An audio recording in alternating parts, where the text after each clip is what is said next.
আপনি কান্না করতেছেন কেন?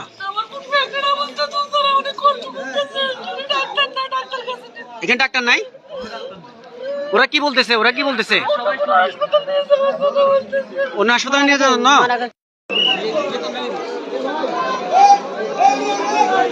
এখানে ডাক্তার নার্সারে কি বলে? ডাক্তার নাই।